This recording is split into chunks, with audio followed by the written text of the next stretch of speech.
Hello, hello, hello. Hola, hola, hola. Welcome to a new episode of the Yoga for All Bodies video podcast.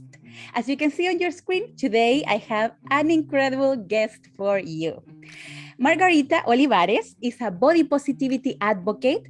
Through yoga, dance, and other workouts, she breaks the stereotypes and helps Filipinos reconnect with their bodies for health and movement journeys that are sustainable, enjoyable, and anxiety free. She also fights against diet culture and shows that pursuing health doesn't have one look or one size. Welcome, Margarita. Hello, thank you so much for having me. I'm so Thank you. excited to talk about the movement and the work that we do. So, thank you again. Thank you. I'm a fan. I love all your content in social media. It's like, I see it. Yes. Like, yes. Oh my gosh. Yes. Love it. Thank you so much. So I would like to start asking you, how did Okay. movement, exercise, fitness came into your life? What's the story? Okay, so many years ago, ever since I was a child, I grew up fat. Okay, so I was definitely bigger than most of my peers. I was also quite big for my other family members compared to my brother, who was very thin. So early on, my parents worked with doctors to try to help me lose weight. And that's kind of how I started moving. Even though I was playing a lot of sports as a kid, because I was just getting bigger and bigger, they said, okay, you have to like try like going to a gym, going to a nutritionist, things like that, like going on a diet. And so that's where it kind of started. Like my my journey with movement started out as a weight loss journey. Like I really thought that movement was only for losing weight, and it was only like counted if you went to the gym and like got on the treadmill and um like spent hours doing cardio, like that was my idea of movement. And I've been doing that for years, like ever since I was 11 years old. That was my mindset when it came to movement. But until very recently, around 2018, 2019, I was on my nth weight loss journey. You know how like you always start it again? Like you always say, okay, today, like this year, I'm gonna lose weight. Yeah. Like this year, like it was like a New Year's resolution all the time. And so it never worked. I never lost more than 20 pounds, and I always gained it back within a few months. So I was already on my end weight loss journey after I graduated from college. And I was like, okay, this time maybe I have to do something different. Like I have to try something new. So I was still on a weight loss journey. Like that's when I started my account, my Instagram account. But I said, okay, maybe I can try a different approach. Like instead of losing weight, um, because I hate myself, maybe I can try it, just because I want to be healthier, right? Like that was the initial point of the Instagram. Like this is to make me more accountable. This is to help me get maybe other people to start liking themselves like once they lose weight. So the weight loss was still there when I started my account. But when I started my account, I started following accounts that were like about like of bigger girls and who were in the fitness movement and stuff. And then I saw that they weren't promoting weight loss. And I was like, what is this? Like you can do that? Like you can be big and you can be of any size and in the fitness industry without that whole this is what you do to lose weight, this is the program for losing weight. Like these people are just existing, and they look like they're having so much fun, like teaching classes and doing all of these amazing yoga poses. but they're not talking about weight loss. Like I didn't see any type of like before and after photos on their Instagram pages. I didn't see any like weighing scales or like this is how like measuring yourself. So I was like, that was my first introduction to the movement. And I was like, wow, this is kind of amazing. Like I didn't know that this type of lifestyle was possible. And it was really through Instagram that I saw that it actually was. And it was, not just something that can be done in the West or in the States or in Europe. So I tried it out for myself. I was like, okay, let's stop the dieting. Let's stop the pursuing of weight loss, and let's see what happens. And almost immediately, I felt like there was a weight off of my chest. Like it felt like movement now wasn't scary and I didn't dread it. And suddenly I was like so open to trying new things. So before, I was very adamant about yoga. Like I would tell every single person in my life, I hate yoga. I do not like yoga. Like I am not a yoga girl. Like that was almost my personality even. Like it's so funny. Like a lot of my friends now, the ones that I work with especially, they're all yoga teachers. And they've been doing yoga ever since like we were friends back in college. So they would always go off to their yoga studios and I'd be like, bye, like have fun. Like doing that boring movement. It's so slow and it doesn't make you lose weight. Like that was really my mentality back then. I was like, what's the point of yoga? It's only for people who are super flexible. It's only for people who are really thin because they're the ones who can get into these bendy like poses, right? Like all of these contortionist levels of poses. And I was like, so yoga was not for me. That was my mindset back then. I was like, nope, never doing yoga, never getting on the mat, never going to a studio. It's too quiet. It's too zen. Like, for me, I wanted workouts to always be intense and always like high energy. So I preferred boxing. I preferred indoor cycling. So those are the things that I was doing up until I discovered that whole movement, the whole body positivity movement on Instagram. And once I started learning about the movement and once I started learning about, let's say, intuitive movement and anti-diet things, I said, this was around the time of the pandemic. So the pandemic hit and suddenly I didn't have access to my usual workouts. So I couldn't go to the gym. I couldn't go to my usual indoor cycling places. And my friends who were already teachers, yoga teachers at the time, they were like, well, if you want to move, why don't you try yoga? Like yoga can be done. Yoga can be done anywhere, right? If you have a mat and a computer, you can do yoga. And at the start of the pandemic, I was like, we'll think about it. We'll think about it. Like I still like, I'm not a yoga girl because again, I still believe that there was such a thing as a yoga body. I believe that there was a certain type of person who could do yoga and who should do yoga. And so it took some convincing, but after like several weeks of just being in lockdown and being stuck in our homes, I was like, well, I might as well try something new. Like there's nothing for me to lose. It's not like yoga was completely foreign to me anyway. Like I've tried like a few classes. I've seen some YouTube videos. And so I was like, fine, I'll try it. So I tried. So my first ever yoga class was online.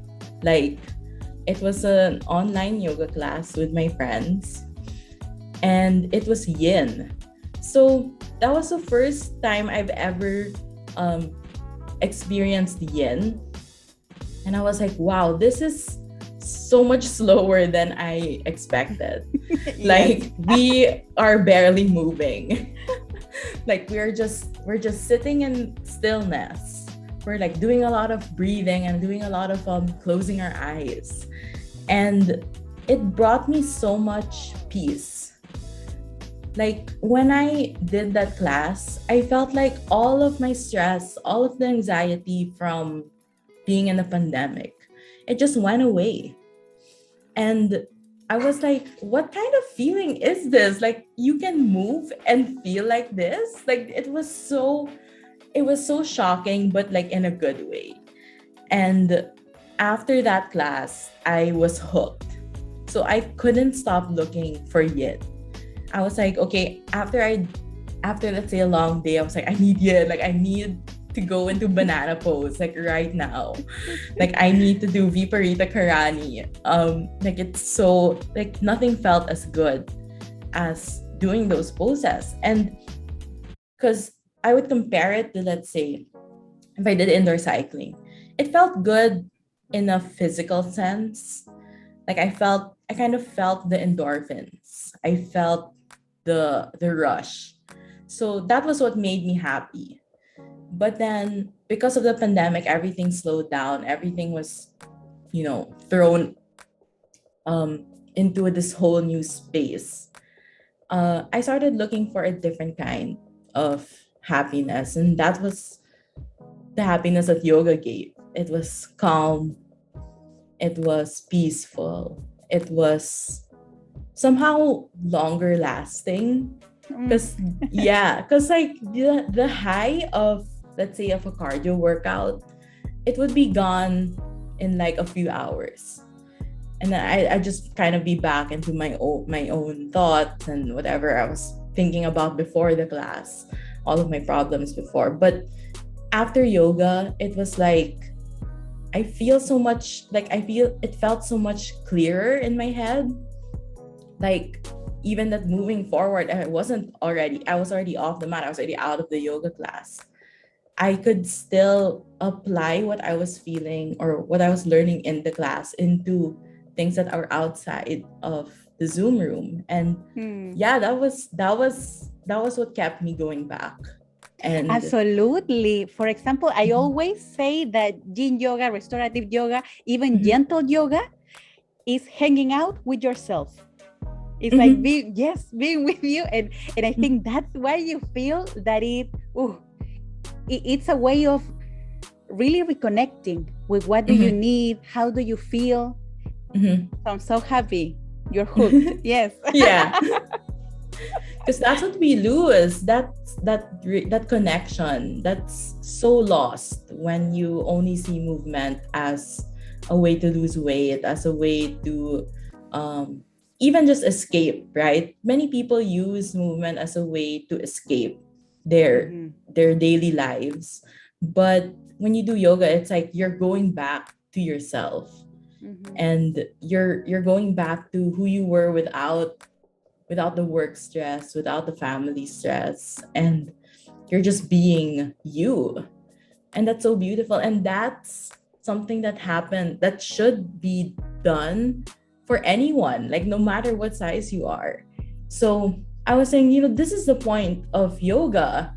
Why was I so like obsessed with the idea that I had to be flexible, that I had to be thin, right? Like, why was that my only idea about yoga, not this whole presence, the whole mindfulness, the breathing. And those are the important things. So I Yes. was, yeah, so I was like, what was missing? And I think it was just because everything we see on social media is, are all of these gymnast flexible levels of Exactly. poses. Yeah. Yes. Representation matters. Yes, Mm-hmm. yes, yes. And that's why we're here also talking about this Exactly. and making showing that even though up to this day, if you search yoga, maybe you will Mm-hmm. find a fat yoga teacher in the page number 20.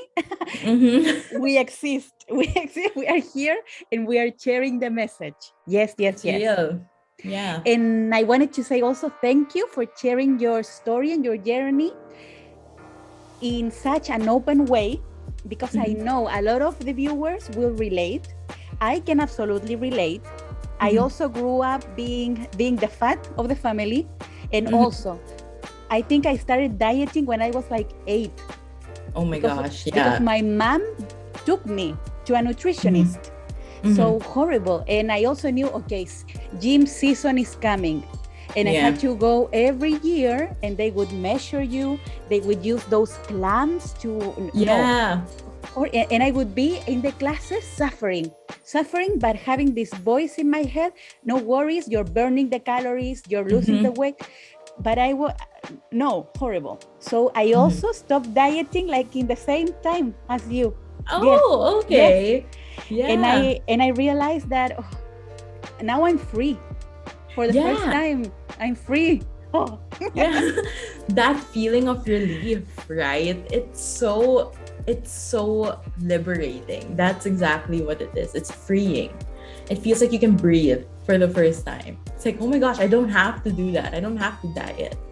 I don't yes. have to hate my workouts. I can enjoy it. So I never thought that was an option until 2019, 2018. Like, that's insane to me. That we are going years, we're letting people go years and years into their lives without knowing that this is an option, without knowing that yoga is an option for everyone, right? They're missing out and they're missing out. So that's why we're here, yeah, to stop that. Like, we can't let people miss out on this anymore. Yes. And in the same line, how would you define body positivity, and how can it be present in wellness, fitness, exercise, and also yoga? So, body positivity for me is ultimately accepting yourself and accepting your body for what it is and caring for it the way that it needs to be cared for right now. So, not you're not when you're body positive, you're not caring for the body that you have in the past. You're not caring for your thinner body. You're not caring for a body that is in the future, which may which might, you might be like, it's going to be thinner in the future. Like, I'm making that active decision to make it thinner in the future, so I'm going to treat it like it's a thinner body in the future. No. When you're body positive, you're saying, what are my needs right now and how can I fulfill them? And it's so necessary in the movement world and the fitness world, because you are treating your body ultimately with kindness. So in yoga, it's similar to ahimsa. In If it's another workout, you can practice body positivity by listening to your body. And if your body says, I'm injured or I need rest, then you're gonna give it to it, because that's also part of fitness and it's also part of working out, making time for rest and recovery. So I don't think people can move forward now in the fitness world without having a body positive and size inclusive mindset. Because if you don't have that mindset, you're doing harm. And if you practice yoga, let's say, in a way that is not body positive, in a way that is not inclusive, then you're not practicing ahimsa, which is a main yoga philosophy. So that's how we have to approach it. We kind of see, well, at least here in the Philippines, people see body positivity as just something like, oh, it's when big girls can wear bikinis. Like, it's just like people in larger bodies posting photos of themselves in bikinis. That's all they think of when you hear the term body positivity. But it's such a deeper movement. Like there's so much more to it. And it encompasses everything. So it encompasses the fitness world, it encompasses healthcare and medicine. So it also is in public spaces, public infrastructure like transportation, um, parks, and having seats for people who are bigger. And so it's really more than just saying we exist. It's saying, hey, we're here and we can be the best that we can be no matter what we look like. That's what I believe in. that's what Love I'm it. trying to that's what I'm trying to kind of educate people here about.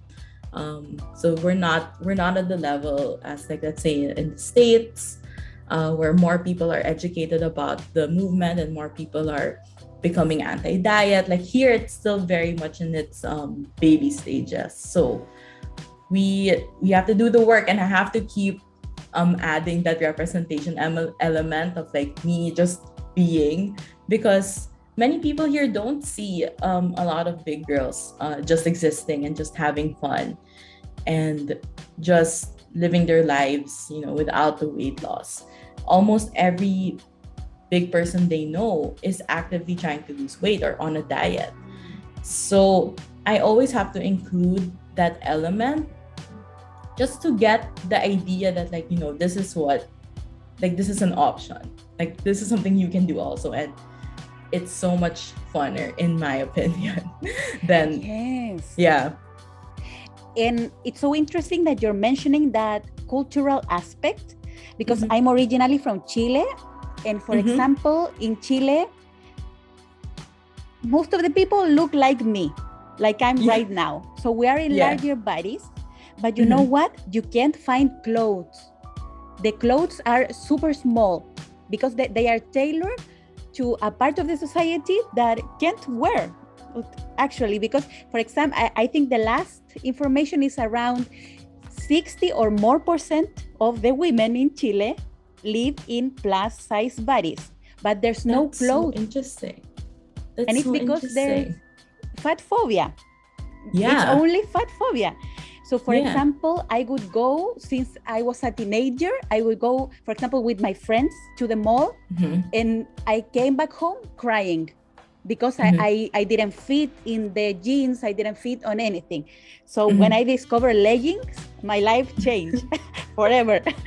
But it's like, why? I want to wear jeans, I want to wear a dress, and you didn't have that possibility.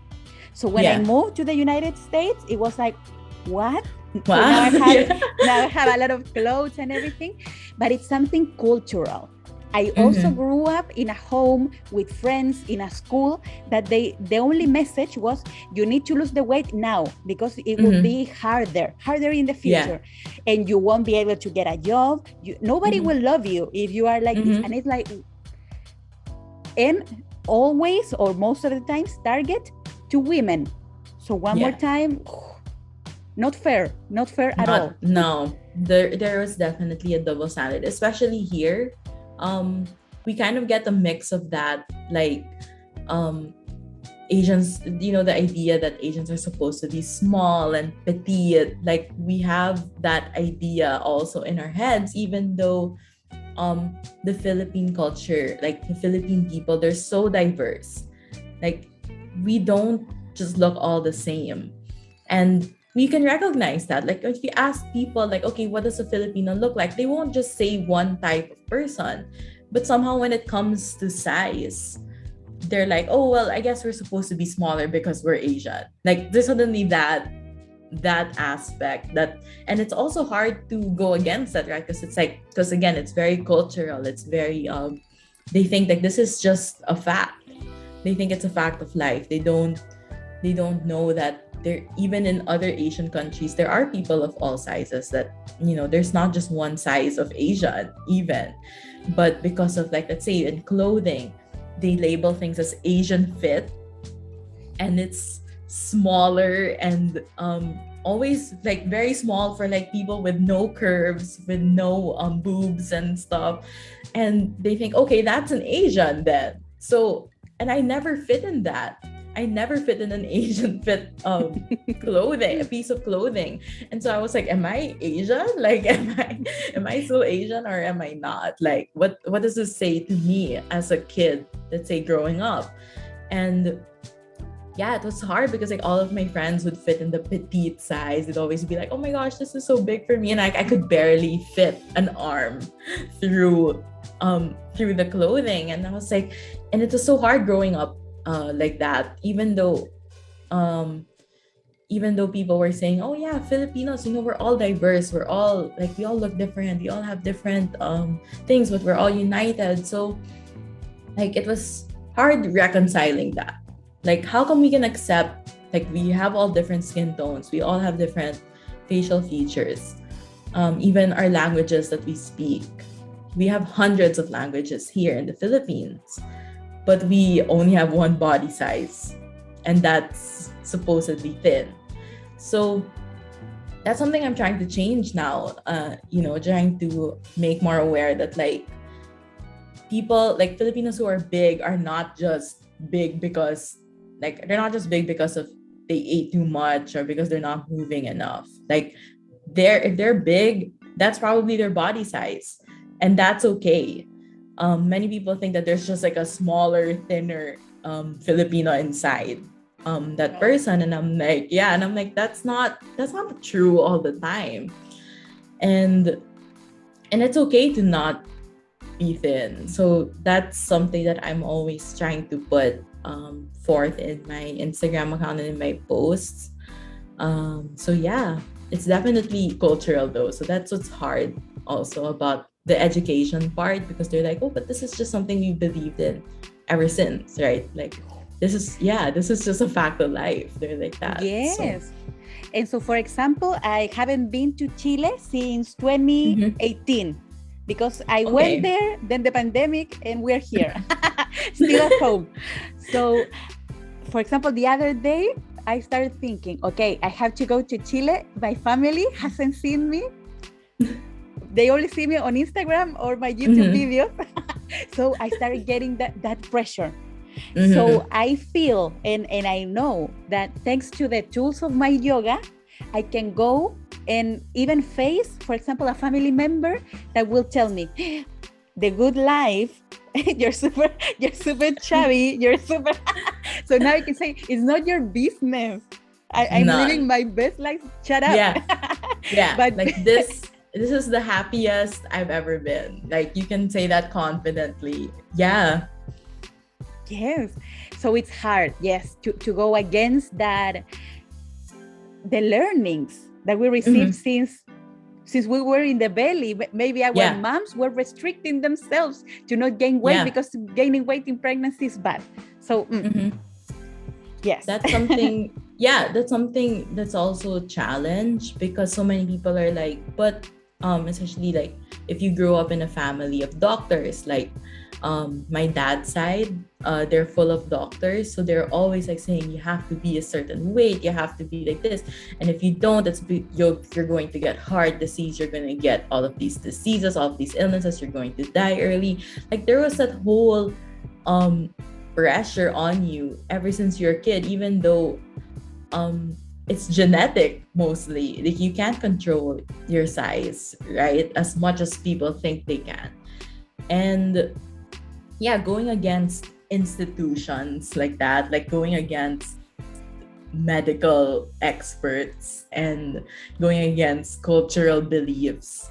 Like it's hard to ask people to do that. But I think what I do with my Instagram posts is I kind of make it a little bit more digestible, right? Like it's like, yeah, we're fighting the patriarchy. We're fighting, years of biased healthcare. We're fighting, colonialism in our culture. But it's not that intense. It's like it's still about your journey, it's still about you, and it doesn't have to be like drop everything and become a rebel. Like it doesn't have to be like that, right? Like you can do it just by talking about it, just by having conversations like this. And changing people's mindsets doesn't have to be overnight also. Like it Oh. will take time, right? It will take time, and it's okay to just talk about it and then have those feelings of, oh, maybe I need to lose weight because my family hasn't seen me. Like that's totally fine. And it's normal, and it doesn't mean that you're losing the fight. It doesn't mean that you're going back on your progress. It just means you're human. And I think that's something that people also need to realize, that we're all just human in this journey. So let's cut ourselves some slack, basically. Let's just chill a bit, because the patriarchy society, they're all asking extreme things of us, right? And all or nothing, always. yeah, it's all or nothing. Yeah, it's always like you have to be everything. You have to be the woman of your career. You have to be the girl boss. You have to be super sexy and like desired by everyone. But that's not real, and that's not human. So body positivity is about going back to that humanness. And one of the tools that I always recommend is to do it through yoga, because it's the only workout that kind of brings you back to that, gets you thinking about your humanness and your who you are. Like, unless of course your ego gets in the way and you're like, oh, but who I am is a headstand and like like achieving this certain pose, right? Like, but that's the ego. That's not yoga. So yoga is super helpful in terms of introducing body positivity and helping people practice it throughout their life, because it kind of gives like a concrete action plan when you have yoga. So you can use the tools like meditation, you can use breathing techniques, you can use even something as simple as going to shavasana to incorporate body positivity into your life. And so because when people kind of just jump into the movement through Instagram, they're like, oh, it's like all of this info, like I don't know where to begin. And then a lot of people get lost, and then they say, okay, it doesn't work for me, I'm gonna step out of it. So when you approach it though through yoga, I find that people are more receptive to it. They're more receptive to learning more about body positivity and incorporating more anti-diet things in their lives, because they already have a yoga practice. So for me, it goes hand in hand, and like it goes so perfectly like together. And which is funny, because when you think about traditional, or let's say the pop culture version of yoga, it is not body positive, right? It's always thin white women doing Cirque du splits. Soleil. Cirque du Yeah, Soleil. exactly. Doing Cirque du Soleil on the ground, like and so people don't automatically see that connection. But I was, when you look at the restorative side of yoga, when you look at the yin, when you look at the use of props, that's body positive. And that's something that helps people become more body positive. Like, you can be more body positive with yoga.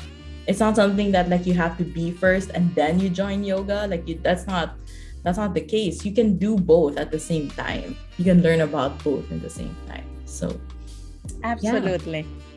And what would you say someone that is watching this video, that maybe they have been listening and they are no, still I'm not going to try yoga like you were before. What would you like tell me. them? I would say, okay, so if someone's like, nope, yoga's not for me, I would say, okay, why do you think though like yoga's not for you? Because is it because you're not flexible? Is it because you're not thin? And I would say, I was there. I know how you feel. But yoga is not about the poses. It's not just asana. It's about reconnecting with your breath. It's about being more mindful of who you are. And it's also about physically challenging yourself, to do things that you probably have never done before. And also, it's so helpful for the body to do new kinds of movement. Like if you're always doing the same movement, it makes you more prone to injury. It makes you, let's be real, you can get bored. Like you get bored of things pretty quickly. And by doing yoga, it's like there's so many things within the yoga umbrella that you can try. It's not just vinyasa. It's not just ashtanga. So there are so many other things that you can try within the yoga world. And just try it. If it doesn't work for you, then it doesn't work for you. Like that's not also your fault. But give it a shot first. Give it a shot, and you might be like me and also hooked. Just searching for banana every day. Like if you don't know what banana is, but banana pose is, try a yin class and then come back to me and be like, if you still don't love yoga after banana pose, then I've done my job. I'm gonna leave you alone. But if you haven't tried banana yet, don't knock it till you try it. Yes, amazing advice. Love it. And finally, how can people find you? Give all the information, everything you're doing, how they can connect with you. Promote yourself, everything. Okay. So I am on Instagram. My Instagram is at margarita.plus. Margarita like the drink. Easy to remember. Yeah. And I also make exclusive content on Buy Me a Coffee. So that's buymeacoffee.com/Margarita Plus. It's also in my link in bio. If you just want to check my Instagram, it's all there. And you can definitely message me anytime on the app. I'm always online, ready to answer your questions and just talk more about, the movement. Amazing. And what type of content can people get if they join you and Buy Me a Coffee?